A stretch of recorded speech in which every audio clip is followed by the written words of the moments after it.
O título de cidadão honorário concedido a Jácomo Trento pela Câmara Municipal de Pato Branco em 2014 foi uma homenagem proposta pelo vereador Enio Ruaro, reconhecendo suas contribuições e sua luta em prol dos colonos da região, marcando sua importância para a história do município. Em discurso, Trento destacou a trajetória histórica.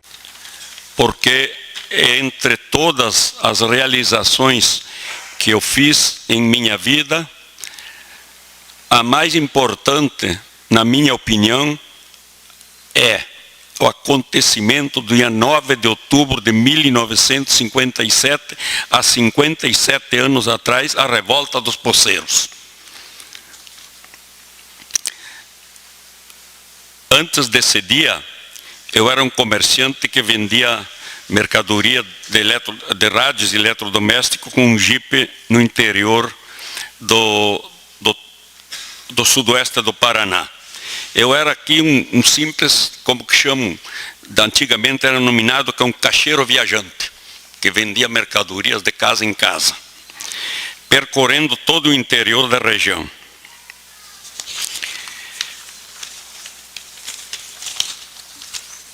Quero dizer a vocês também que eu até dia 21 de abril de maio 1957, eu não tinha atividade nenhuma política e nem social praticamente, e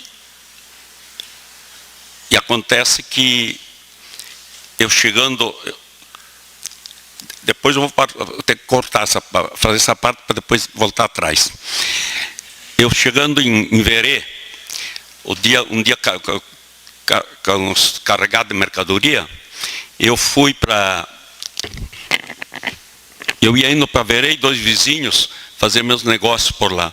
Aí chegando no Verê, vi um aglomerado de gente, lá umas 100 pessoas ou mais, e digo, que é isso aí? Isto aí de Porto Alegre, vai ver lá que barbaridade, foi o assassinato do Pedrinho Barbeiro. Então, eu estou fazendo essa observação antes, para poder depois fazer o relato, que eu vou fazer curto, não vou cansar a vida de vocês. Aí quando eu vi aquilo, todo mundo emocionado, todo mundo gritando, todo mundo pedindo vingança e tal, né? Eu, que não tinha nada a ver com a encrenca, como diz a gíria, eu resolvi tomar partido. Falei para a família, digo, a senhora vai ter a resposta disso aí. Nós vamos vingar a morte do seu marido. Eu olhei para todos os que estavam presentes, gente, vamos unir força e vamos vingar a morte desse vereador. E assim que eu comecei a entrar na... Eu já fui naquela mesma viagem, que eu fiz uns 8 ou 10 quilômetros com o meu jipe, rumo a dois vizinhos, porque eu não voltei para cá para o enterro dele, porque eles falaram que o Pedrinho Barbeiro, eles iam levar ele para Caçador, porque os familiares eram de Caçador, e ele ia ser enterrado em Caçador. E aí estava já o caminhão pronto para transportar ele para Caçador e tal. Aí eu fui atender, vou atender meus negócios, né? Se fosse que tivesse me dito que ia enterrar em Pato Branco, eu teria voltado para o enterro. Eu não fiz parte do enterro dele por causa disso. Aí naquele mesmo dia, em dois vizinhos, eu me hospedava no Hotel do Colete. Um abraço ao grande amigo Colete, que está em Curitiba num tratamento de saúde, né? Aí comecei a falar no hotel com o Colete que nós tínhamos que vingar a morte do Pedrinho Barbeiro. Tanto é que naquela época, em dois vizinhos, quem deu a primeira notícia do assassinato do Pedrinho Barbeiro fui eu. Porque a hora que estavam levantando o cadáver para pôr o corpo dele para pôr no caminhão, que eu tomei o rumo de dois vizinhos. Estou numa hora, já estava lá em dois vizinhos, né? Dá licença.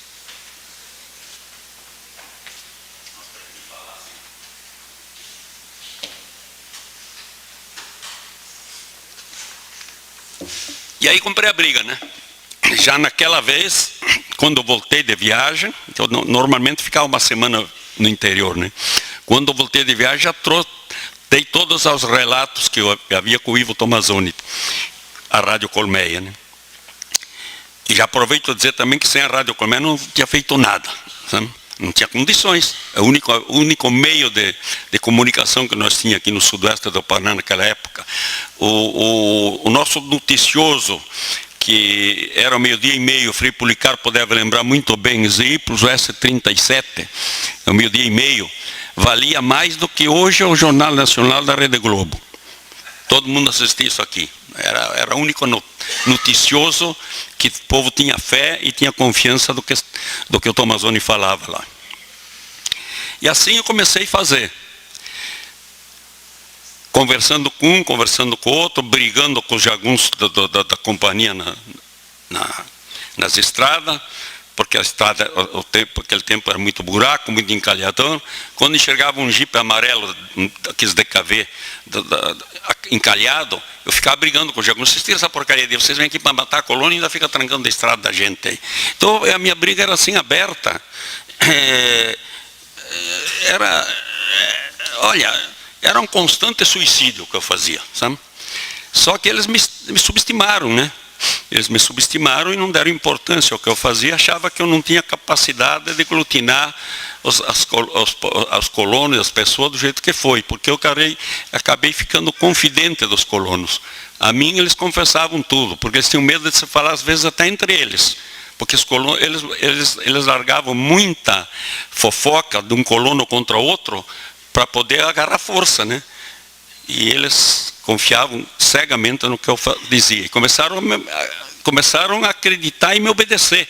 Porque quando fizeram aquele atentado com o Tomazoni, lembra muito bem, Frei Policarpo também deve lembrar, outros que estão aí presentes, Posa e outros aí, que quando os colonos quiseram fazer a vingança com as próprias mãos, nós fomos infelizes. Acabamos perdendo naquela briga do dia 2 de agosto de 1957, acabamos perdendo os dois homens mais valentes que nós tínhamos, que aglutinava forças para essas reuniões. Aí eu comecei a dizer, não pode fazer isso, você não pode fazer essas coisas isolada, vocês têm que se acomodar, comece a engolir sapo. Vocês começam a engolir sapo, que um dia que nós tivermos um motivo superior, nós vamos dar o grito do Ipiranga e vamos chamar vocês. Vocês fiquem escutando os Zipros S37 no 12h30, fiquem ouvindo bem o que o Tomazoni fala, e quando nós chamarmos, vocês têm que vir. Você não pode se acovardar. Aí que é a hora, né? Tá bom, então vai indo. Então isso aí, para não alongar, foi coisa de 5 meses. Então vou cortar aqui, porque são 5 meses que esse contato meu com o Tomazoni. E a confiança que eu depositava no Ivo, o Ivo depositava em mim, funcionou. Nunca foi quebrado uma palavra só do que eu dizia para o Ivo, que ele aumentasse. Porque o Ivo sabia que se ele aumentasse alguma coisa, porque eu carregava meu jipe de mercadoria, ia para o mato no sábado, na segunda e voltava no sábado. E se o Ivo falasse uma palavra a mais, segunda-feira eles iam me pegar. Então o negócio foi feito assim, sem organização nenhuma, só com papo entre eu e o Ivo, sabe? Papo a dois, né? Bem, daí houve umas barbaridades que não dá para relatar na região toda.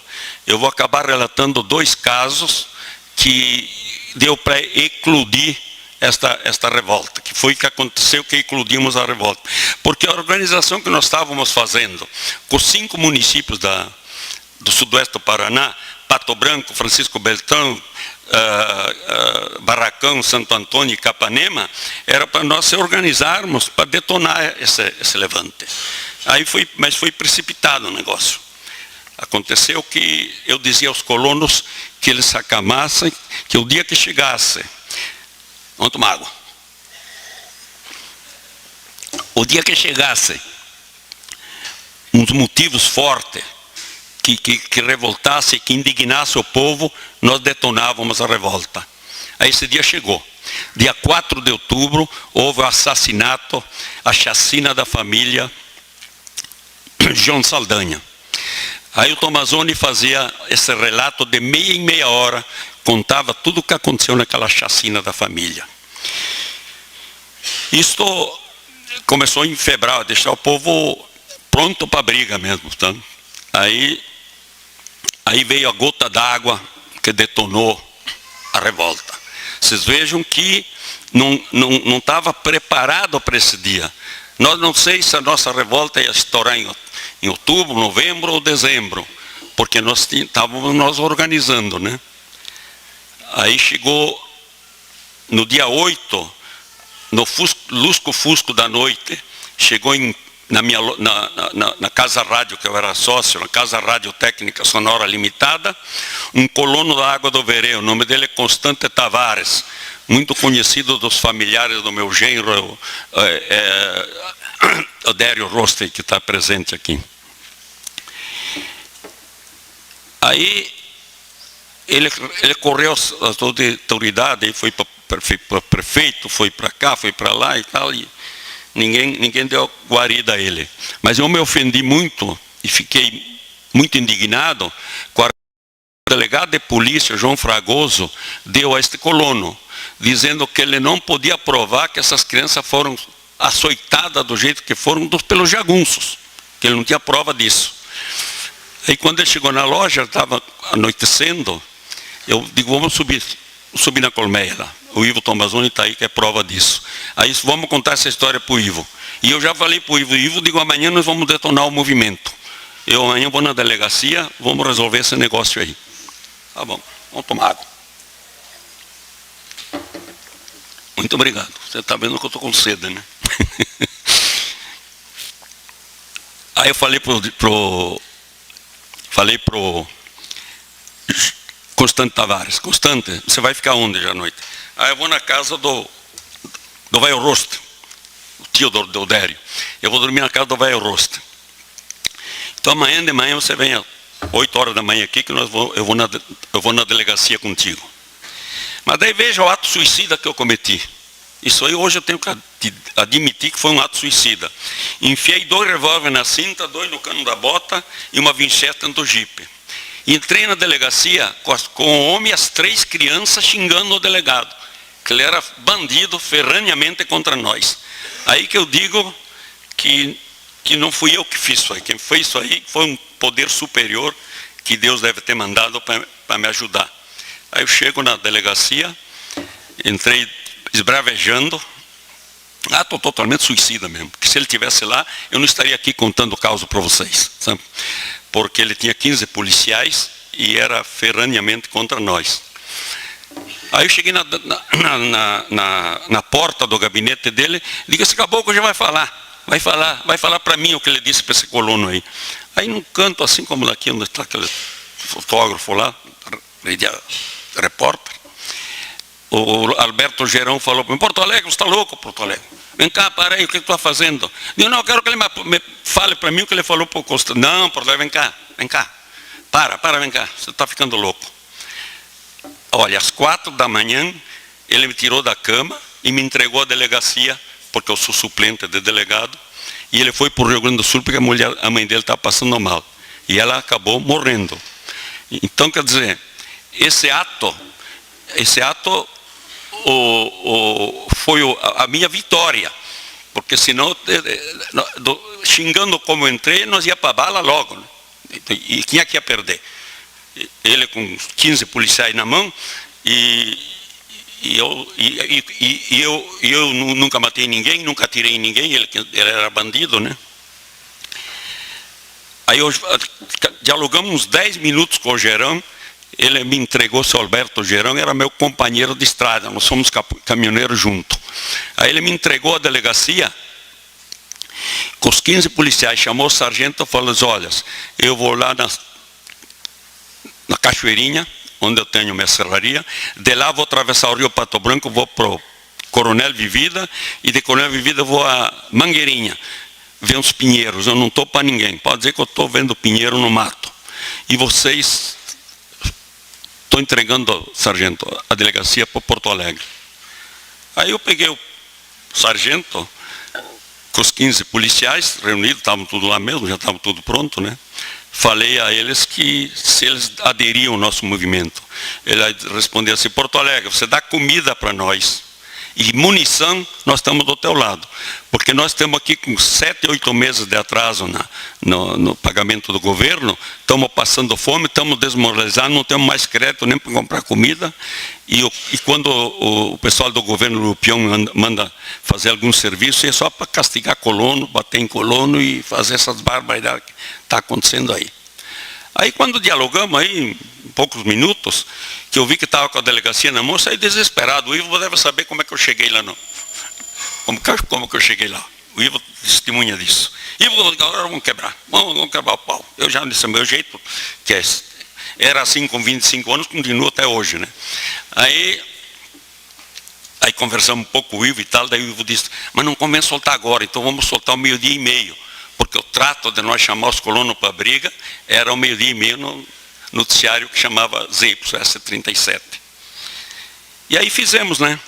Aí o 12:30, quando o Ivo começou a falar, ele nem terminou de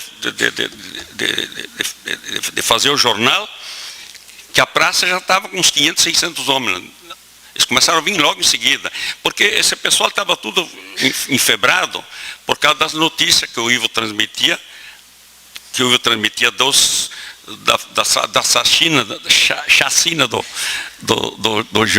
João Saldanha, e também com a vinda daquelas crianças açoiteradas, que eu até vou fazer agora um pequeno intervalo. Eu queria que o Helmut Kaminski levantasse de pé.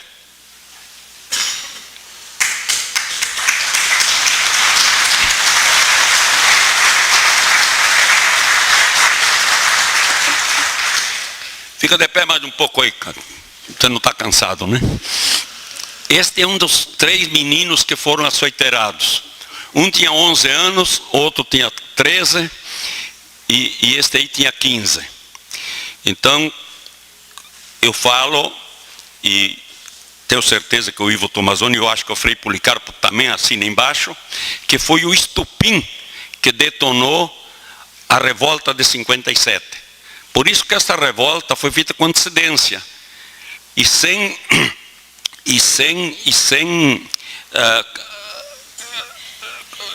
coordenadoria com o Sudoeste. Tanto é que aquele dia 9, isso foi dia 8, né? Dia 9 eu fui pro... Aí nós fizemos uma reunião no pavilhão da igreja. O Tomazoni tinha marcado essa reunião para 5 horas da tarde. Mas quando ele acabou de falar, digo, Ivo, não deu certo. Faça isso aí para já. Faça para 1:30. Porque o pessoal a praça está cheia de gente armada.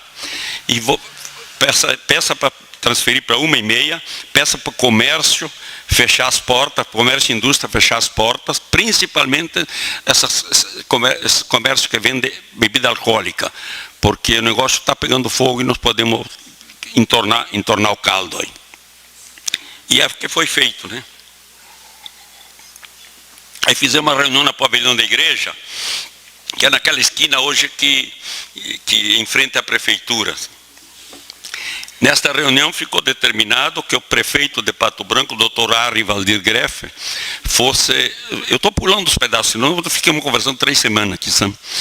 E o doutor Ari Valdir Greff fosse a Curitiba com os 5 presidentes dos partidos que existiam aqui em Pato Branco. Naquele tempo, o Guirino Zandoná era presidente do diretório municipal do PSD. O Casimiro Gauser era presidente do partido municipal do PTB. O Douglas do Nascimento Cardoso era presidente da UDN. O Alberto Gerão era presidente do... Não, Lisão Ampessan era presidente do PSP. E o Atílio Prolo era presidente do PRP. Só que houve uma falha no combinado. O doutor Greffer, que devia sair junto com esses 5 presidentes, ele pegou o presidente do PSD, pôs dentro do carro dele, que era o Guirino Zandoná, e foi para Curitiba, na frente. Depois de mais ou menos 1 hora, que a gente estava esperando lá no pavilhão, aí que se deram conta que o Greffer já estava indo, né? Aí eu tenho um impulso muito rápido e falei, gente, eles foram na frente, o Grefe foi na frente e já está mandando vir 200, 300 polícias aqui para acabar com o nosso movimento. Nós não vamos se acovardar, vamos ter que ficar firme, vamos ter que ter coragem e enfrentar. O mesmo água. E aí? Aí como é que fazemos? Aí os 4 presidentes alugamos o táxi do Setembrino Camussato e esses 4 foram com o Setembrino para Curitiba. E tanto era a verdade, aquele impulso que eu tive, que quando eles passaram da União da Vitória, na região de São Mateus, por lá, já vinha vindo um contingente muito grande de polícia de Curitiba para cá. Inclusive com cavalaria e tudo, metralhadora em cima dos caminhões, cavalo, essa história toda que o Ivo Tomazoni depois falou isso na rádio. Aí é o seguinte, quando eram 5 horas da tarde, aí aparece um tal de um avião aí. E naquele tempo o avião era que nem mosca branca. Avião. Aí eu subi lá no aeroporto, fomos correndo, né? Subi lá com o meu Jeep, Nicanor Cola com o carro dele, o Virgílio Carbonera era taxista, e o Arquimedes Gobato, que tinha um carrinho também. Subimos lá. Aí quando o avião abriu a porta para o major descer, ele desceu, assim que ele ficou de pé na frente do avião, o Nicanor Cola falou, seu capitão, o senhor sabe o que está acontecendo aqui nessa região aqui do sudoeste? Aí ele falou, eu não sou capitão, eu sou major. E eu servi o exército, tinha raiva desses caras que queriam ser mais do que, né? Aí eu dei 3 passos para trás e puxei do revólver. Aqui o senhor não é porcaria nenhuma, aqui o senhor está preso. Aqui o senhor é elemento do Lupião, o senhor está preso. Aí foi uma besteira que eu fiz muito grande, porque sabe o que o major fez? Levantou a túnica e disse, menino, eu vim aqui para ajudar vocês, estou desarmado, pode baixar as armas. Aí fiquei até com vergonha, agora deu corno, né? Porque eu sendo gaúcho, sei que tem um ditado lá no Rio Grande do Sul que fala assim, sacou tem que atirar. Olha a besteira que eu fiz, né? Não, mas eu fiz um monte de besteira, sabe? Mas só que as besteiras que eu fazia sempre dava certo. E acabou dando tanto até que veja que a troça deu certo. Viu? Aí está aquele dentro do Jeep, e vim descendo do aeroporto até na frente da Casa Rádio, que a nossa loja, a Casa Rádio, era no andar térreo, e a Rádio Colmeia era no andar de cima. No mesmo prédio, na frente da Praça Presidente Vargas. E de acordo com o que eu relatei com ele, e ele me relatou o que veio fazer, que ele disse que foi mandado para ajudar nós, né? Tá bom, fui descendo. Aí quando eu dobrei aí na rua Guarani, quando eu dobrei à esquerda, que é aí onde é o grande hotel hoje, e a loja era ali onde é essa farmácia grande que tem hoje aí. Aliás, no estacionamento. Aquele estacionamento do lado da farmácia, e entre a farmácia e o Parzianello. Eu tinha uma mania naquele tempo, para fazer graça, sabe? Eu tacava uma primeira no Jeep, desligava e o Jeep andava mais que nem daqui lá o presidente, sabe? E eu pulava fora, né? Aí eu fiz esse gesto, vou ter que fazer o gesto igual. Taquei, desci do carro e falei. Não, primeiro eu falei pro major, digo, aquele homem de cabeça branca que está no alto lá, ele que vai decidir o que fazemos com o senhor. Aí eu cheguei e falei, senhor Reinaldo, o Jeep está aí. Esse homem nós prendemos lá que é do Lupião. O que fazemos com esse homem? Aí o Juvenal, Porto Alegre, tu está me decepcionando. Por que já não degolou esse cara lá no aeroporto? Aí o major me pegou no... Rapaz, que diabo aqui, hein? Estou nadando aqui, é? Cara, esse copinho.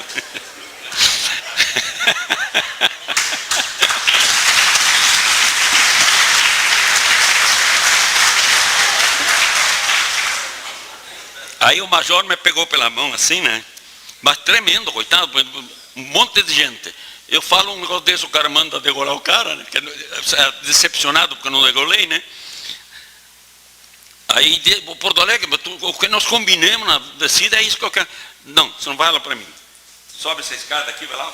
O Ivo vai falar com o Ivo Tomazoni para ele te dizer, para você dizer para o povo de Pato Branco no microfone o que você veio fazer aqui. O Ivo não testemunha. Ele gaguejou mais que eu sou meio gago para falar. Sabe? Gaguejou bem, né, Ivo? Para poder falar uns 3 minutos, acho que ele levou uns 10. Sabe? Aí nós acabamos confiando no Major, sabe? Porque nós vimos que ele vinha com essa intenção, porque nós já sabíamos que o ministro Teixeira Lota, ministro da guerra naquela época, tinha ameaçado o Lupião que se ele não acabasse com a bandalheira e as mortes do sudoeste do Paraná, ele ia haver intervenção federal. Então isso vocês sabem o que é, não preciso explicar. Viu? E daí comecemos a armar, porque já era 5 horas da tarde, daqui a pouco era 6, armar o negócio para fazer essa caçada. E esta caçada, isso mesmo, mais uma água, você com os pés, era bom demais. Não, mas não, vamos acabar daqui a pouco. Agora me perdi, onde é que eu estava? Me conta você.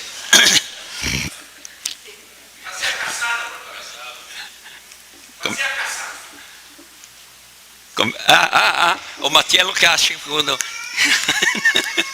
quando esqueço alguma coisa, o Matiello diz que eu fico assim, o que é, né? Bem, então, quando chegou a Maurinha da tarde, que era quase 6 horas, aí o Major diz, olha, vamos com esses policiais para a caçada do jagunço no interior, mas eu quero ir com você para te dar a estratégia, a técnica de militar. Porque se afoito do jeito que tu é, se tu te mete assim, tu vai morrer no primeiro pulo. Tá? Vamos lá então. Que dê os caminhões para não levar esse pessoal. Porque eu garantei lá que cada grito que eu dava enchia um caminhão de gente, né? Então, digo, os caminhões, quando eu fui falar aquilo, teve um amigo meu, que agora não lembro quem foi, de Porto Alegre, o DER, recebeu 2 caminhões, 2 caçambas, novinho, agora essa semana. Nem está usado. Vamos lá pegar esses aí. Aí peguei o Nego Elias e o Carbonera e fomos lá para... O Nego Elias e o Carbonera, eles 2. Fomos no DR para adquirir os carros. Né? Aí dizendo, fui pedir os carros. Eu pedi, não fui sequestrar, fui pedir, ele ficou remitente e tal. Aí eu falei, doutor Schwartz, o senhor sabe que eu fui mecânico, fui caminhoneiro, eu sei fazer ligação direta isso aí. Só que um caminhão novo é um crime, tem que mexer no painel e detonar o painel aí para poder pegar isso aí. É melhor você me entregar os carros. Aí dialogamos lá uns 10, 15 minutos. Ele disse, eu vou entregar, mas numa condição, o F500 é meu mascote. Esse que é você que tem que dirigir. Ele me perguntou quem ia dirigir os carros. Um eu vou dirigindo e outro o Nego Elias. Então, o mascote meu fica na tua mão. Então tá. Aí fizemos isso aí. Bem, aí voltamos para a reunião, porque o nosso palácio do governo, aqui em Pato Branco, era o antigo bar do Cantu. O prédio do Cantu, aqui internacional, o clube internacional lá em cima. E lá nós criamos uma junta governativa, lá criamos um povo para mandar, nós tínhamos já destituído o Lupião e tudo, já que não... Lupião e Juscelino Kubitschek, a gente não mandava mais nada, nós é que mandava tudo, sabe? Era bonito de ver. Aí, eram umas 10 horas da noite, o Major lembrou de Porto Alegre. Nós temos mais 15, temos aqui com 15 policiais, mas nós temos mais 15 em Beltrão. Aí, ele fez um bilhetinho lá para eu dizer, mas coronel, não tem jeito não. Aquele delegado lá é inimigo nosso. Era o Rubens Martins de Oliveira. E não tem jeito, não temos diálogo com aquele cara, ele é do lado das companhias. Aliás, todos os delegados do sudoeste do Paraná eram do lado das companhias.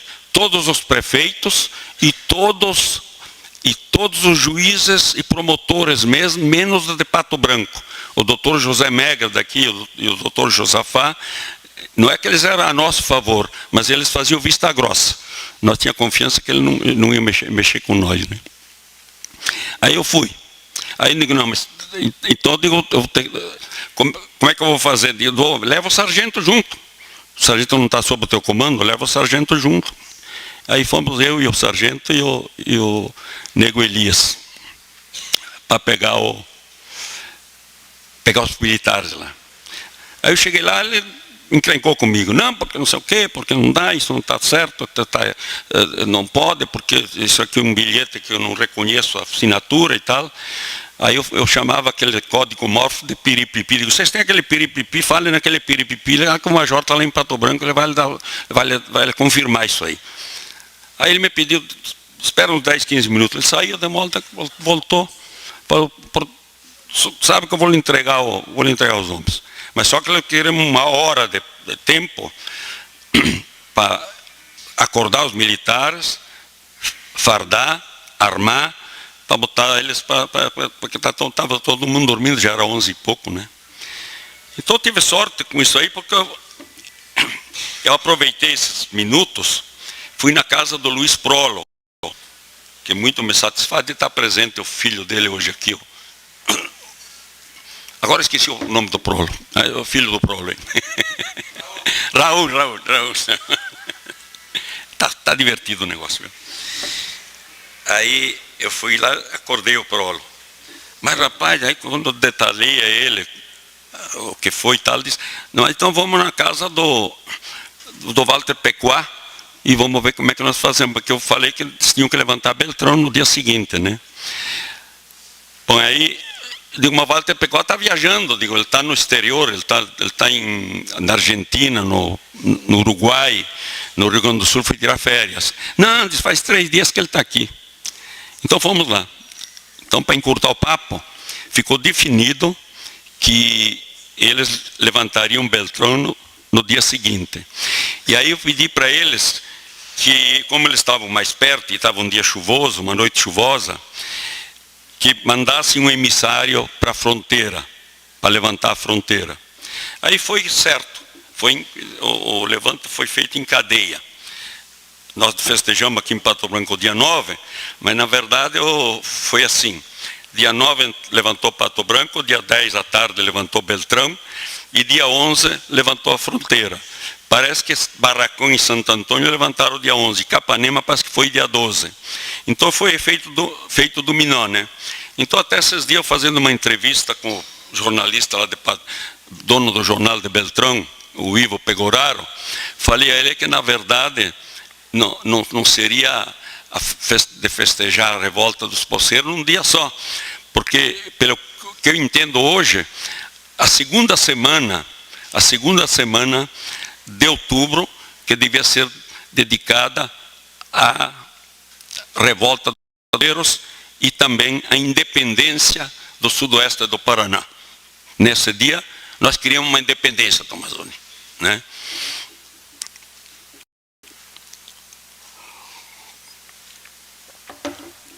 E assim foi feito. A minha mulher fala que aquela noite não me viu. Eu fiquei sabendo depois, porque ela me contou que ela não me viu. Aí eu fiquei correndo, ajeitando as coisas quando eu voltei com os policiais, e marcamos para 6 horas da manhã encostar os 2 caminhões na frente da Rádio Colmeia e partir para o interior para caçar jagunço. E foi o que foi feito. Só que lá teve um caso que me deixou um pouco apreensivo, porque eu vi que o pessoal estava... Disse, poxa, esse Porto Alegre está louco. Como é que não subir nesses caminhões aí, fazer o quê lá? E morrer lá no mato? Porque todos eles diziam que eu ia acabar morrendo lá no mato, né? Então é o seguinte, às 6 horas da manhã, o nego Elias no volante do caminhão, o Hilário Ribeiro, que está presente aqui, uma nora dele e uma neta,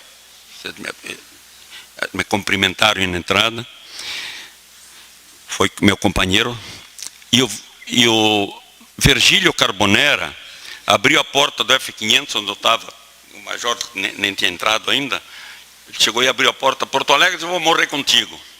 Olha, você veja como é que é amigo. Porque os caras dizem, meu cara é meu companheiro de bar, meu companheiro de caçada, meu companheiro de pesca. Agora, companheiro para ir morrer contigo, é a primeira vez que eu vi falar na vida. Tu não vai morrer sozinho.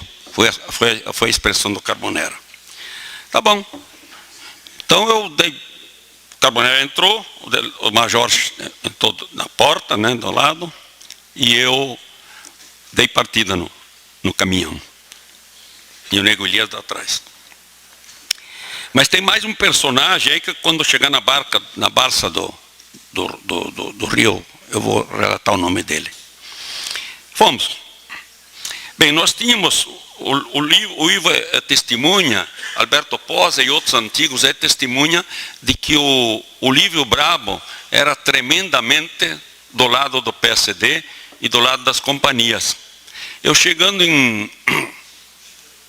na primeira foi assim, quando nós ia indo, quando chegamos lá na fazenda, que pouca gente conhece aí, dos Andoná, Ipiranga, eu vi o carro do Germano Corona que vinha vindo. Aí eu parei, digo, parece que esse é vereador nosso, falei para o major, né? Aí paramos, Porto Alegre, onde é que vocês estão indo? Estamos indo caçar jagunço, né? Vocês estão loucos? Eu estou voltando de lá, eu estava vindo para o Verê, tive que voltar. Mas por quê? Porque tem 6 metralhadoras na frente do escritório do Verê esperando vocês. E é isso que eu vou acabar mesmo, não vai dar mais de 5 minutos.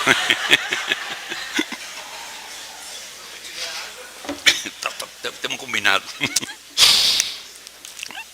Aí eu olhei para o Carbonera, falei, Carbonera, eu não vou voltar. Nem eu. O Carbonera respondeu. Nem que morra, agora vamos. Aí eu saí. Chegamos no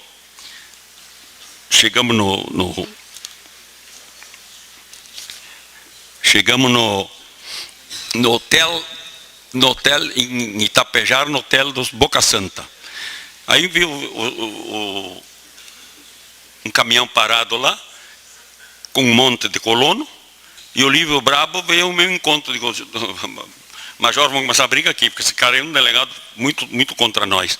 Chegou e me abraçou para Porto Alegre, eu estou com meus homens aqui e vou junto com vocês para a briga. Então tá bom, então vamos embora. Não, primeiro vamos tomar o café colonial que eu mandei fazer aí no hotel do Cruzeiro, porque guerreiro não pode trabalhar de barriga vazia.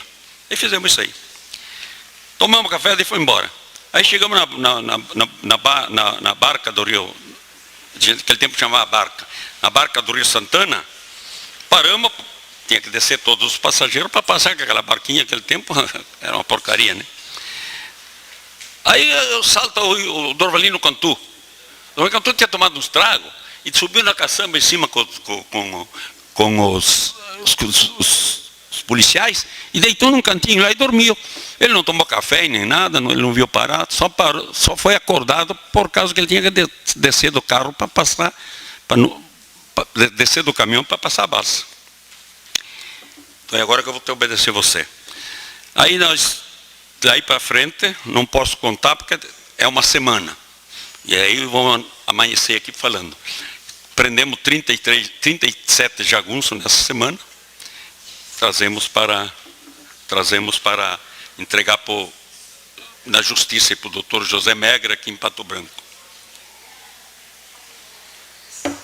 E depois tem mais umas coisas lá dentro que não dá, é muito comprido. Vamos terminar essa encrenca aqui. Vamos terminar essa encrenca aqui.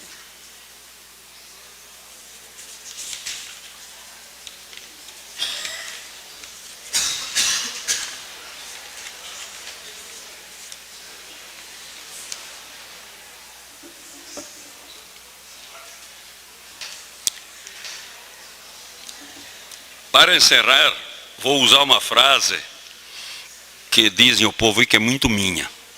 Se fosse preciso e eu pudesse, eu faria tudo de novo. Isso nós não vamos se entregar, não.